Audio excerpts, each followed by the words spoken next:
বাবার দ্বিতীয় স্ত্রী একদিন আমার চেম্বারে প্রেগন্যান্সি টেস্ট করাতে এলেন। তিনি একবারও বুঝতে পারলেন না যার সামনে বসে আছেন সেই তার স্বামীর মেয়ে। আর আমার বাবাও জানেন না তার নতুন স্ত্রীর রিপোর্টে সই করবে তার নিজের মেয়ে। সেদিন সকালটা অন্য দিনের মতোই শুরু হয়েছিল। রোগীর ভিড় ছিল বেশ ভালো। একের পর এক রোগী দেখছিলাম। ঠিক তখনই আমার সহকারী এসে বলল, ম্যাডাম, নতুন একজন রোগী এসেছেন, প্রেগন্যান্সি টেস্ট করাতে চান। আমি মাথা নেড়ে বললাম, ভেতরে পাঠান। দরজা খুলে ভেতরে ঢুকতেই আমার হাতের কলমটা থেমে গেল। মহিলার বয়স আনুমানিক 43, হালকা নীল শাড়ি, মুখে এক ধরনের লজ্জার অস্বস্তির ছাপ। কিন্তু সেই মুখ আমি ভুলতে পারিনি। 6 মাস আগে ফেসবুকে একটি ছবিতে এই মুখটাই দেখেছিলাম। আমার বাবার পাশে দাঁড়িয়ে হাসছিলেন তিনি। ছবির ক্যাপশনে লেখা ছিল, নতুন জীবনের নতুন শুরু। সেদিনই জানতে পেরেছিলাম বাবা দ্বিতীয় বিয়ে করেছেন। যে মানুষটা 6 বছর আগে আমার মাকে একা রেখে চলে গিয়েছিলেন, এখনও ডিভোর্স না দিয়ে নতুন সংসার শুরু করেছেন। আমি অবশ্য কখনোই বাবাকে ফোন করে কিছু জানতে চাইনি, কারণ তিনি যখন চলে গিয়েছিলেন তখন শুধু আমার মাকেই নয়, আমাকেও ছেড়ে গিয়েছিলেন। 6 বছর ধরে আমাদের খোঁজ নেওয়ারও প্রয়োজন মনে করেননি। মা এখন আমার আর আমার স্বামীর সঙ্গেই থাকেন। মা আজও আইনগতভাবে বাবার স্ত্রী। তবুও বাবা যেন আমাদের জীবনের সব সম্পর্ক কাগজে কলমে না ভেঙেও বাস্তবে শেষ করে দিয়েছেন। ম্যাডাম, মহিলার ডাকে বাস্তবে ফিরলাম। আমি স্বাভাবিক গলায় বললাম, বসুন, কী সমস্যা বলুন। তিনি ইতস্ত করে বললেন, আসলে 2 মাস ধরে মাসিক বন্ধ, একটা পরীক্ষা করাতে যাই। আমি পেশাদার ভঙ্গিতে প্রশ্ন করতে শুরু করলাম, বয়স কত? 43। স্বামীর বয়স? তিনি হালকা হেসে বললেন, 56। আমার বুকের ভেতরটা যেন কেঁপে উঠল। তবুও মুখে কোনো পরিবর্তন আনলাম না। আগে কোনো সন্তান আছে? তিনি একটু চুপ করে থেকে বললেন, না, আমাদের হয়নি। আমাদের শব্দটা কানে বাজল। আমি প্রেসক্রিপশনে কয়েকটি পরীক্ষা লিখে দিলাম। তারপর বললাম, রক্তের নমুনা দিন, রিপোর্ট বিকেলে পাওয়া যাবে। তিনি কৃতজ্ঞ চোখে তাকিয়ে বললেন, ধন্যবাদ ম্যাডাম। সবাই বলছিল এই বয়সে মা হওয়া কঠিন, কিন্তু আল্লাহ চাইলে সবই সম্ভব। তার চোখের সে আশাভরা দৃষ্টি দেখে অদ্ভুত এক অনুভূতি হলো। রাগ, ঘৃণা নাকি করুণা, আমি নিজেও বুঝতে পারলাম না। তিনি বেরিয়ে যাওয়ার পর অনেকক্ষণ চুপচাপ বসে রইলাম। ঠিক তখনই আমার মোবাইল বেজে উঠল। স্ক্রিনে ভেসে উঠল আমার মায়ের নাম। ফোন ধরতেই মা বললেন, মা, আজ একটু তাড়াতাড়ি আসিস, তোর বাবার এক বান্ধবী নাকি আমাদের খুঁজছিল, কি যেন জরুরি কথা আছে। আমি অবাক হয়ে বললাম, বাবার আত্মীয়? আমাদের কেন? মা উত্তর জানতেন না। ফোন রেখে আবার রোগীর ফাইল খুললাম। ফাইলের উপর বড় অক্ষরে লেখা স্বামীর নাম পড়তেই আমার বুক ব্যথা করে উঠল। নামটা ছিল আমার বাবার নাম। বিকেলের দিকে চারপাশটা কেমন যেন থমথমে হয়ে এলো। চেম্বারের এসিটা সচল থাকা সত্ত্বেও আমার কপালে বিন্দু বিন্দু ঘাম জমছিল। টেবিলের উপর রাখা রিপোর্টের খামটার দিকে আমি তাকিয়ে আছি। ল্যাবের টেকনিশিয়ান একটু আগে রিপোর্টটা দিয়ে গেছে। রিপোর্টে যা এসেছে তা এক কথায় মিরাক্কল। 43 বছর বয়সে প্রাকৃতিকভাবে কনসেপ্ট করা কঠিন হলেও বাবার দ্বিতীয় স্ত্রী, যার পুরো নাম সুরাইয়া বেগম, তিনি সত্যি সত্যিই গর্ভবতী। পজিটিভ রেজাল্টটা জলজল করছে। আমি একটা দীর্ঘশ্বাস ফেলে রিপোর্টের কাগজটা ফাইলবন্দি করলাম। মাত্র কয়েক ঘন্টার ব্যবধানে আমি সুরাইয়া বেগমের পেছনের গল্পটা জেনে ফেলেছি। আমার চেনা এক কলিগ, যে সুরাইয়ার আগের শ্বশুরবাড়ি এলাকার, তার মাধ্যমেই জানতে পারলাম সুরাইয়া বেগম আসলে একজন ডিভোর্সি নারী। দেখতে সুন্দরী, মার্জিত। আগের সংসারে তার 16 বছরের একটা ছেলেও আছে, যে এখন তার বাবার কাছে থাকে। সন্তানকে নিজের কাছে রাখার কোনো চেষ্টাও করতে পারেননি সুরাইয়া। সমাজ আর আইনের মারপ্যাচে হেরে গেছেন। আর এখন আমার 56 বছর বয়সী বাবার সংসারে এসে তিনি মরিয়া হয়ে একটা বাচ্চা চাইছেন, হয়তো একাকিত্ব ঘোচাতে, কিংবা এই নতুন সংসারে নিজের জায়গাটা আজীবনের জন্য পাকা করতে। কিন্তু তিনি জানেন না যে পুরুষটাকে আঁকড়ে ধরে তিনি নতুন স্বপ্ন বুনছেন, সেই পুরুষটা অলরেডি একটা জ্যান্ত অতীত আর বৈধ স্ত্রীকে মাঝ রাস্তায় ফেলে এসেছে। বিকেল ঠিক 4টায় সুরাইয়া বেগম আবার চেম্বারে ঢুকলেন। এবার তার চোখে উৎকণ্ঠা আর আশা একাকার হয়ে আছে। আমি রিপোর্টটা তার দিকে এগিয়ে দিয়ে অত্যন্ত পেশাদার গলায় বললাম, অভিনন্দন, আপনার test positive, you are pregnant. মুহূর্তের মধ্যে সুরাইয়া বেগমের চোখ দুটো পানিতে ভরে উঠল। তিনি দুই হাতে মুখ ঢেকে কেঁদে ফেললেন। সেই কান্না আনন্দের, সেই কান্না স্বস্তির। টেবিলের ওপাশ থেকে তার এই আবেগ দেখে আমার ভেতরটা মুচড়ে উঠল। এই মহিলাটাকে আমি কি করব? ঘৃণা করব নাকি করুণা? তিনি হয়তো জানেনও না আমার মায়ের কষ্ট ও অস্তিত্বের কথা। সত্যি বলছেন ম্যাডাম, আল্লাহর অশেষ রহমত। সুরাইয়া বেগম চোখ মুছে বললেন, ওনাকে এখনই ফোন করে জানাই। উনি শুনলে যে কি খুশি হবেন। এই বয়সে এসে আবার বাবা হওয়ার স্বাদ পাবেন, ভাবতেই পারিনি। আমার চোয়াল শক্ত হয়ে এলো, হাত কাঁপছিল, কিন্তু টেবিলে হাতটা চেপে ধরে নিজেকে নিয়ন্ত্রণ করলাম। সুরাইয়া বেগম ব্যাগ থেকে ফোন বের করতে যাবেন, ঠিক তখনই ওনার ফোনটা বেজে উঠল। স্ক্রিনে ভেসে ওঠা নামটা দেখে আমার নিঃশ্বাস বন্ধ হয়ে উপক্রম হলো। সেখানে লেখা হাজব্যান্ড, অর্থাৎ আমার জন্মদাতা পিতার নাম। সুরাইয়া বেগম হাসি মুখে ফোনটা রিসিভ করে স্পিকার অন করে দিলেন। হয়তো তিনি চাইলেন এই খুশির খবরটা ডাক্তারের সামনেই ওনাকে দিতে। ওপাশ থেকে বাবার চেনা গম্ভীর কণ্ঠস্বর ভেসে এলো, হ্যালো, কোথায় তুমি? টেস্ট করানো হয়েছে? ডাক্তার কি বলল? বাবার গলাটা 6 বছর পর শুনলাম, একটুও বদলায়নি। ঠিক এই গলায় একসময় আমাকে মা বলে ডাকত। আজ অন্য এক নারীর জন্য সেই গলায় কতটা ব্যাকুলতা। সুরাইয়া বেগম লাজুক হেসে বললেন, হ্যাঁ, চেম্বারেই আছি। ডাক্তার ম্যাডাম বললেন পজিটিভ, আমি মা হতে চলেছি। ওপাশ থেকে বাবা যেন আনন্দে চিৎকার করে উঠলেন, সত্যি বলছো সুরাইয়া? ওহ খোদা, আমি এখনই আসি। তোমার চেম্বারের ঠিকানাটা বলো। আমি নিচে গাড়ি নিয়ে দাঁড়িয়ে আছি, ওপরে আসি।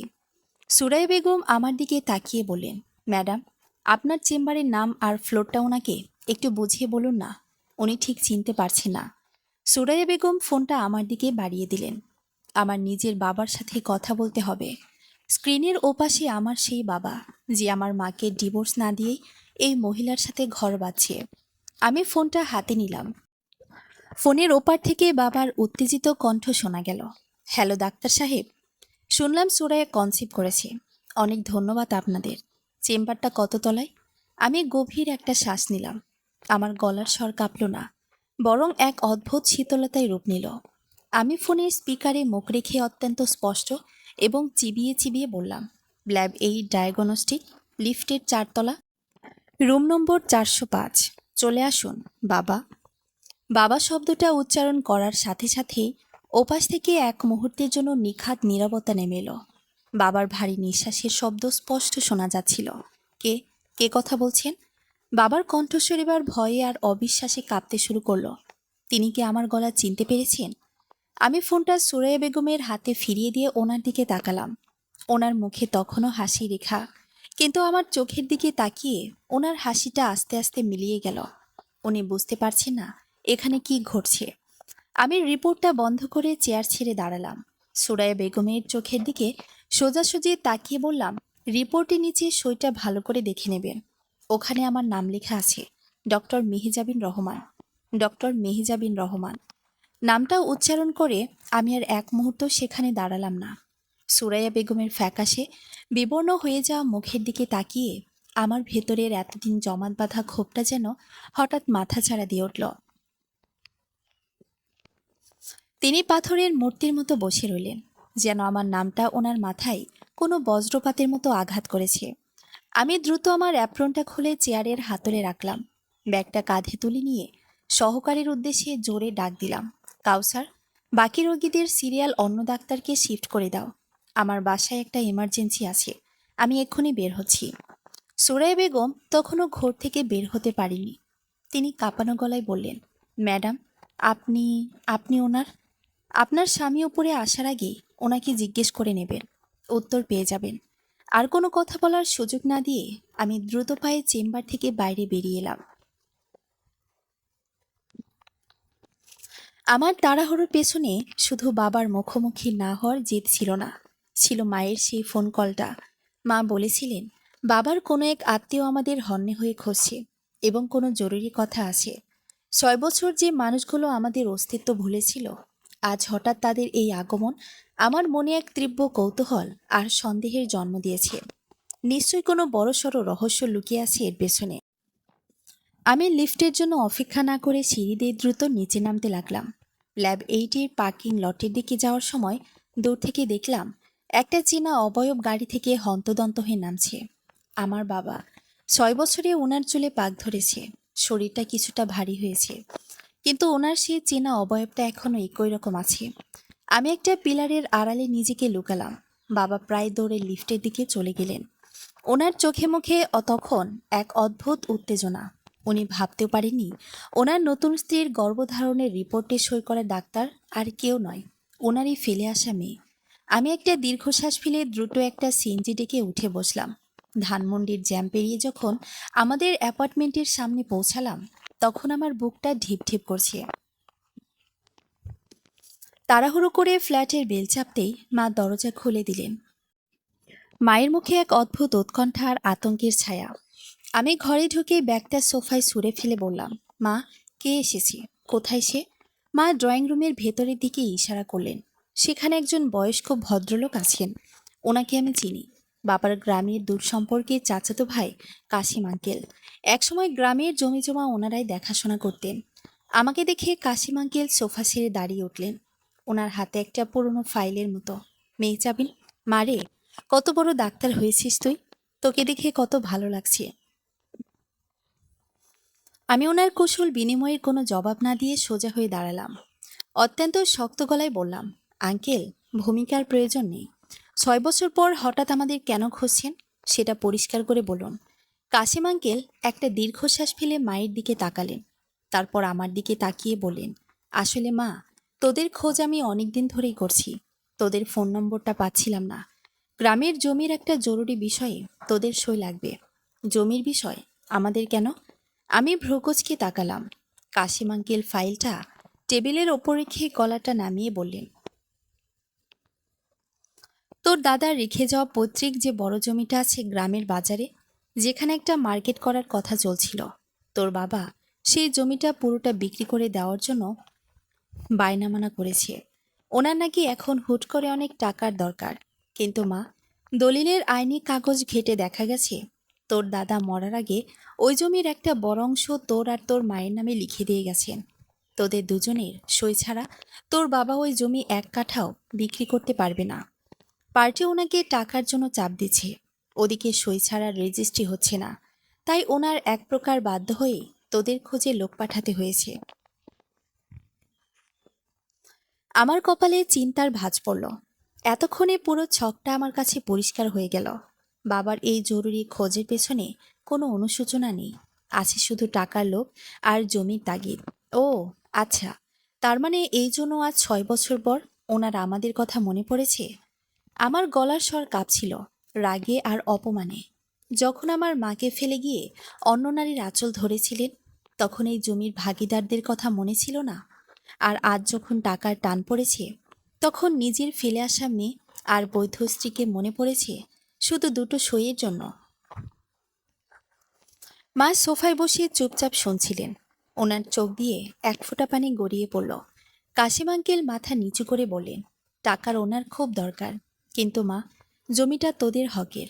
তোরা সই না দিলে তোর বাবা কিছুই করতে পারবে না। ঠিক তখনই আমার ফোনের স্ক্রিনটা আবার জ্বলে উঠল। স্ক্রিনে অপরিচিত একটা নম্বর থেকে কল আসে। আমি ফোনটা রিসিভ করতেই ওপাশ থেকে বাবার চেনা, কিন্তু এবার সম্পূর্ণ উত্তেজিত এবং কাঁপতে থাকা কণ্ঠস্বর ভেসে এলো। মেহজাবিন, তুই তুই ল্যাব 8-এর ওই ডাক্তার?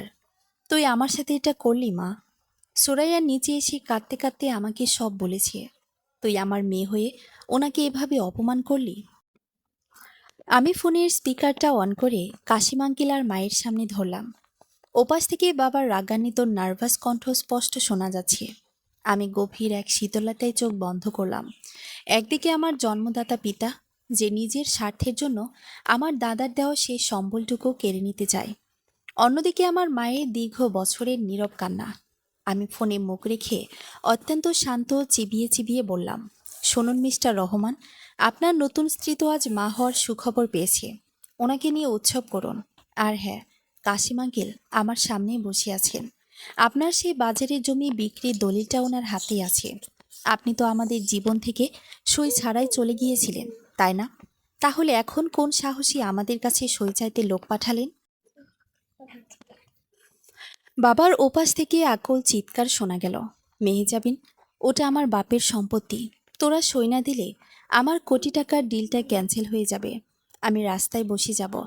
তাহলে রাস্তায় বসুন মিস্টার রহমান, কারণ ডক্টর মেহেজাবিন আর তার মা কোনো জালিয়াত বায়নামায় সই করবে না।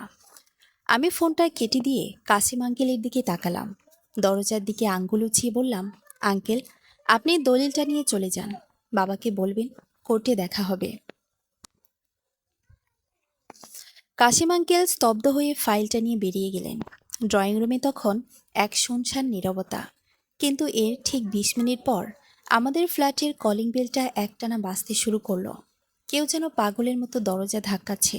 আমি গিয়ে দরজা খুলতেই দরজায় দাঁড়িয়ে থাকা মানুষটাকে দেখে আমার পায়ের তলার মাটি সরে গেল।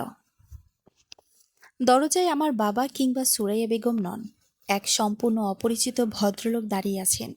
ওনার ঠিক পেছনে একটা চেনা ১৬ বছরের কিশোর ছেলে দাঁড়িয়ে, যার মুখটা সুরাইয়া বেগমের চেম্বারে ফেলে আসা ছবির সেই ছেলের অবয়বের সাথে হুবহু মিলে যায়। ভদ্রলোক গম্ভীর গলায় বললেন, আপনি কি ডাক্তার নিয়ে যাবেন? আমি সুরাইয়ার প্রাক্তন স্বামী, আরও সুরাইয়ার ছেলে। আপনার বাবার আসল রূপটা আপনার মাকে দেখানোর জন্য আজ আমি এখানে এসেছি। ভদ্রলোকের কথাগুলো যেন আমার কানে সীসা ঢেলে দিল। সুরাইয়া বেগমের প্রাক্তন স্বামী আর তার সন্তান আমার দরজায় দাঁড়িয়ে। ড্রয়িং রুমের ভেতর থেকে মাও ততক্ষণে দরজার কাছে এগিয়ে এসেছেন, ওনার চোখে বিস্ময় আর ভীতি। আমি নিজেকে সামলে নিয়ে গম্ভীর গলায় বললাম, আপনারা ভেতরে আসুন। তারা ভেতরে এসে বসার পর ভদ্রলোক নিজের পরিচয় দিলেন। ওনার নাম আসাদুল হক, ঢাকার একজন প্রতিষ্ঠিত ব্যবসায়ী। ওনার পাশে বসা ১৬ বছরের ছেলেটি নাম আদিব। আসাদুল সাহেব একটা দীর্ঘশ্বাস ফেলে মায়ের দিকে তাকিয়ে বললেন, ভাবি, আমি জানি আপনি জাহিদ সাহেবের প্রথম স্ত্রী। জাহিদ সাহেব আপনার সাথে যে জঘন্য অন্যায়টা করেছেন, ঠিক একই অন্যায় আমার সাথেও করেছেন। আপনার সংসার ভেঙেছেন উনি পরোক্ষভাবে, আর আমারটা ভেঙেছেন সরাসরি। আমি কৌতূহল চেপে রাখতে না পেরে জিজ্ঞেস করলাম, আসলে কি হয়েছে আঙ্কেল? সুরাইয়া বেগম তো উনি ডিভোর্সি। হ্যাঁ, উনি ডিভোর্সি, কিন্তু সেই ডিভোর্সের নেপথ্যের কারিগর আপনার বাবা জাহিদ রহমান। আসাদুল সাহেব তিক্ততার সাথে হাসলেন। সুরাইয়া মূলে খারাপ মানুষ ছিল না। ও একটা মধ্যবিত্ত পরিবারের সহজ সরল, কিছুটা উচ্চাকাঙ্ক্ষী নারী ছিল। আমাদের সংসারে কোনো অভাব ছিল না, কিন্তু সুরাইয়া একটু বেশি বিলাসী জীবন পছন্দ করত। জাহিদ সাহেবের সাথে ওনার পরিচয় হয় যে কোনোভাবে। জাহিদ সাহেব সুরাইয়ার রূপ আর সরলতার সুযোগ নেন। ওনাকে কোটি টাকার ফ্ল্যাট, বিশাল বহুল গাড়ি আর রাজকীয় জীবনের স্বপ্ন দেখান। জাহিদ সাহেব সুরাইয়াকে বোঝান আমি নাকি ওনার যোগ্য নই। এক পর্যায়ে সুরাইয়া জাহিদ সাহেবের টাকার মোহে অন্ধ হয়ে যায়। এই ছেলেটারও মায়া ত্যাগ করে ও আমাকে ডিভোর্স দিতে বাধ্য হয়।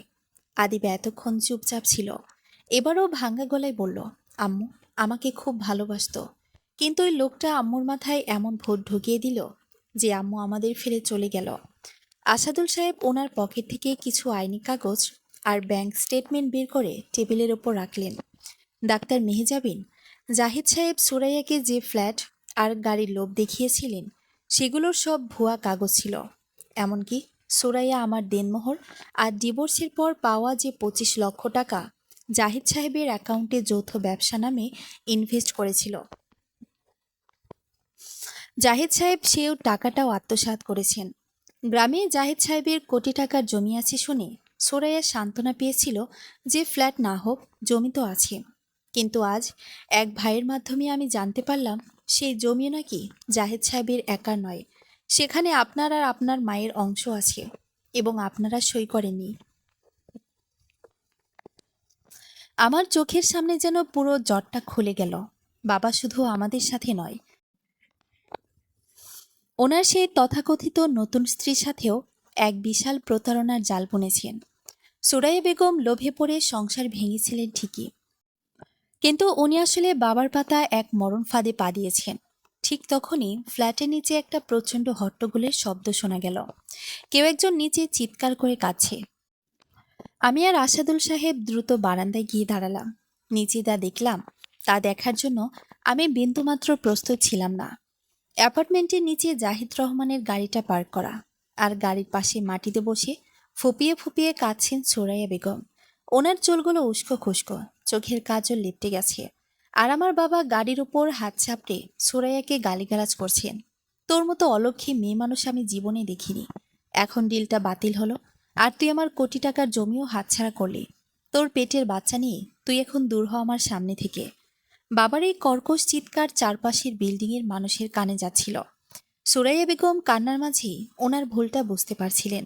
যে টাকার লোভে উনি নিজের স্বামী সন্তান ছেড়েছিলেন, সেই টাকা তো দূরের কথা, ওনার নিজের জমানো 25 লাখ টাকাও শেষ।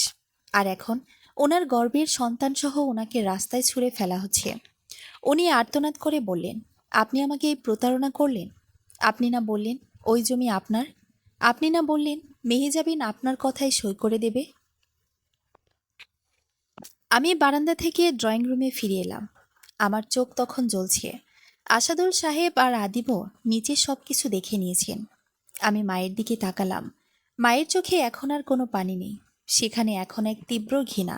মা বললেন, মেহেজাবিন, নিচে চল। এই নাটকের শেষ অঙ্কটা আমাদেরই শেষ করতে হবে। আসাদুল সাহেব, আদিব, মা আর আমরা চারজন নিচে নেমে এলাম। আমাদের দেখে বাবা এক মুহূর্তের জন্য থমকে গেলেন। ওনার মুখের রাগটা নিমিষে উধাও হয়ে গেল। এক অদ্ভুত ভয় দানা বাঁধল। বিশেষ করে আসাদুল সাহেব আর আদিবকে ওনার সামনে দেখে ওনার চল ঝুলে পড়ল। সুরাইয়া বেগম মাটিতে বসা অবস্থা থেকেই আদিবকে দেখে বাবা আমার বলে 2 হাত বাড়িয়ে এগিয়ে আসতে চাইলেন, কিন্তু আদিব এক পা পিছিয়ে গিয়ে আসাদুল সাহেবের হাত শক্ত করে ধরল। ওনার চোখের সেই ঘৃণা সুরাইয়া বেগমকে তীরের মতো বিঁধল। জাহিদ রহমান আমতা আমতা করে আমার দিকে এগিয়ে এসে বললেন, মেহজাবিন, মা, তুই বুঝিস না কেন? এই জমিটা বিক্রি না করলে আমি দেউলিয়া হয়ে যাব। সুরাইয়ার সাথে আমি যা করেছি সব তোদের ভালো রাখার জন্যই।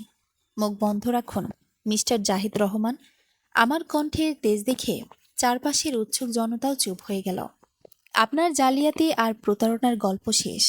আপনি শুধু আপনার স্ত্রী এবং মেয়েকে ঠকাননি, এই লোভী ভদ্র মহিলাকেও টাকার ভুয়া স্বপ্ন দেখিয়ে ওনার সংসার ধ্বংস করেছেন। আর আজ নিজের স্বার্থের জন্য ওনার পেটের অনাগত সন্তানকেও গালি দিচ্ছেন। সুরাইয়া বেগম আমার দিকে তাকিয়ে হাউমাউ করে কেঁদে উঠলেন। ম্যাডাম, আমাকে মাফ করে দেন। আমি ওনার আসল রূপ জানতাম না। আমি লোভে অন্ধ হয়ে নিজের সোনার টুকরা সন্তান আর স্বামীকে ছেড়ে এসেছিলাম। আজ আমার পাপের শাস্তি আমি হাতে নাতে পাচ্ছি। আমি সুরাইয়া বেগমের দিকে এক পলক তাকালাম, তারপর সোজা জাহিদ রহমানের চোখের দিকে তাকিয়ে পকেট থেকে মোবাইলটা বের করলাম। মিস্টার রহমান, আপনি বায়নানামার নামে যে জালিয়াতি করেছেন এবং কাশিম আঙ্কেলের ফাইল থেকে জানা গেছে আপনি আমাদের জাল সই দেওয়ারও চেষ্টা করেছিলেন, তার সব প্রমাণ আমার কাছে আছে। আর আসাদুল আঙ্কেলের 25 লাখ টাকা আত্মসাদের প্রমাণও এখানে তৈরি। আমি পুলিশের চেনা এক আইজি আঙ্কেলকে সরাসরি ফোন লাগালাম। স্পিকার অন করতেই ওপাশ থেকে পুলিশ অফিসারের গলা শোনা গেল। আমি বাবার দিকে তাকিয়ে শান্ত গলায় বললাম, আঙ্কেল, ধানমন্ডি রোড নম্বর 8-এর একটা অ্যাপার্টমেন্টের নিচে একজন 420 জালিয়াতি এবং নারী নির্যাতনকারী দাঁড়িয়ে আছে। ওনাকে অ্যারেস্ট করার জন্য ফোর্স পাঠান। পুলিশের কথা শুনতেই বাবার কপাল থেকে টপ টপ করে ঘাম ঝরতে লাগল। উনি বুঝতে পারলেন ওনার পালানোর আর কোনো পথ নেই। এতদিনের পাপের ঘরা এবার পূর্ণ হয়েছে। পুলিশের গাড়ি যখন সাইরেন বাজে অ্যাপার্টমেন্টের গেটের সামনে এসে থামল, তখন জাহিদ রহমানের মুখের সমস্ত রক্ত শুষে নেওয়া হয়েছে। যে মানুষটা একটু আগেও ক্ষমতার দম্ভ দেখাচ্ছিলেন, অহংকারে পা মাটিতে ফেলছিলেন না, তিনি এখন ভেজা বিড়ালের মতো কাঁদছেন। পুলিশের সাব ইন্সপেক্টর গাড়ি থেকে নেমে সোজা এগিয়ে এলেন আমার দিকে। ডাক্তার মেহজাবিন, ফোনে আপনি কমপ্লেন করেছিলেন? হ্যাঁ অফিসার, আমি শান্ত গলায় বললাম। তারপর বাবার দিকে আঙ্গুল উঁচিয়ে দলিল জালিয়াতির মাধ্যমে টাকা আত্মসাৎ এবং সুরাইয়া বেগমের উপর মানসিক ও শারীরিক নির্যাতনের সংক্ষিপ্ত বিবরণ দিলাম। আসাদুল সাহেবও ওনার কাছে থাকা 25 লাখ টাকা আত্মসাদের আইনি প্রমাণাদি অফিসারের হাতে তুলে দিলেন। অফিসার কাগজগুলো দেখে বাবার দিকে ফিরলেন। চলুন জাহিদ সাহেব, থানায় গিয়ে বাকি কথা হবে। হাত করাটা কি পড়াতেই হবে, নাকি ভদ্রলোকের মতো উঠবেন? জাহিদ রহমান শেষবারের মতো আমার দিকে তাকালেন। ওনার চোখে তখন আর রাগ নেই, আছে কেবল ভিক্ষুকের মতো বাঁচার আকুতি। মেহজাবিন, আমি তোর জন্মদাতা বাবারে, তুই আমাকে পুলিশে দিস না। তোর মায়ের পায়ে পড়ি, আমাকে মাফ করে দে। এতক্ষণ চুপ করে থাকা আমার মা এবার এক পা এগিয়ে এলেন। বাবার চোখের দিকে তাকিয়ে মা অত্যন্ত শক্ত গলায় বললেন, 6 বছর আগে যখন তুমি আমাকে আর আমার মেয়েকে মাঝ রাস্তায় ফেলে অন্য নারীর হাত ধরেছিলে, তখন তোমার এই বাবা আর এই স্বামীর পরিচয়টা কোথায় ছিল? তুমি শুধু আমাদের ঠকাওনি, টাকার লোভে এই মহিলার জীবনও ধ্বংস করেছ। তোমার মতো প্রতারকের জায়গা ঘরে নয়, জেলে। পুলিশ যখন জাহিদ রহমানের শার্টের কলার ধরে গাড়িতে তুলছিল, তখন চারপাশের উৎসুক জনতার ধিক্কার আর তালি একসাথে বাজিয়ে উঠল। বাবার কোটি টাকার অহংকার, বিলাসী জীবনের স্বপ্ন সব এক নিমিষেই ধুলোয় মিশে গেল। জাহিদ রহমানের পতনের অধ্যায় এভাবেই রচিত হলো। গাড়িটা চলে যাওয়ার পর চারপাশটা হঠাৎ শান্ত হয়ে এলো। মাটিতে তখনও বসে কাঁদছিলেন সুরাইয়া বেগম। ওনার দিকে তাকিয়ে এবার আমার মনে কোনো রাগ কিংবা ঘৃণা হলো না, কেবল এক অদ্ভুত করুণা হলো। অতিরিক্ত লোভ কিভাবে একজন মানুষকে পথের ভিখারি বানিয়ে দেয়, উনি তার জীবন্ত উদাহরণ। আসাদুল সাহেব ওনার ছেলের হাত ধরে সুরাইয়া বেগমের সামনে গিয়ে দাঁড়ালেন। সুরাইয়া বেগম চোখের পানি মুছতে মুছতে আসাদুল সাহেবের পা জড়িয়ে ধরতে গেলেন। আমাকে মাফ করে দেন, আমি লোভে অন্ধ হয়ে আপনার মতো হীরা ফেলে কাজ করাতে গিয়েছিলাম। আমার পাপের শাস্তি আমি পেয়েছি, কিন্তু আমার এই অনাগত সন্তান, এর কি হবে? আসাদুল সাহেব আলতো করে নিজের পাটা সরিয়ে নিলেন। ওনার চোখে কোনো প্রতিশোধের আগুন ছিল না, ছিল একরাশ ক্লান্তি। উনি বললেন, সুরাইয়া, তুমি যে ভুলটা করেছ তার কোনো ক্ষমা হয় না। তুমি আমার ভালোবাসা আর এই ছেলেটার মায়াকে টাকার কাছে বিক্রি করে দিয়েছিলে। তবে আমি মানুষ, পিশাচ নই। তোমার আইনি লড়াইয়ে আমি তোমাকে সাহায্য করব, যাতে জাহিদের কাছ থেকে তোমার হকের 25 লাখ টাকা তুমি ফেরত পাও। কিন্তু আমার সংসারে কিংবা আদিবের মায়ের জায়গায় তোমার আর কোনোদিন ফেরা হবে না। তুমি তোমার ভুলের খেসারত একাই দেবে। আদিব ওনার মায়ের দিকে শেষবারের মতো তাকালো।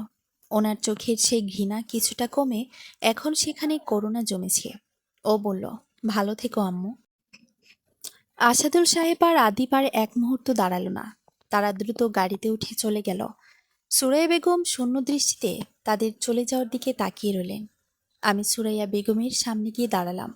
ওনার কাঁপতে থাকা কাঁধে হাত রেখে বললাম, উঠুন, মাটিতে বসে কেঁদে আর লাভ নেই। সুরাইয়া বেগম চমকে আমার দিকে তাকালেন। ওনার চোখে তীব্র অপরাধবোধ। ম্যাডাম, আপনি আমার উপর রাগ করেননি? আমি তো আপনার বাবার অপরাধের সঙ্গী ছিলাম। আপনি অপরাধের সঙ্গী ছিলেন না, আপনি ছিলেন ওনার ফাঁদে পড়া এক শিকার।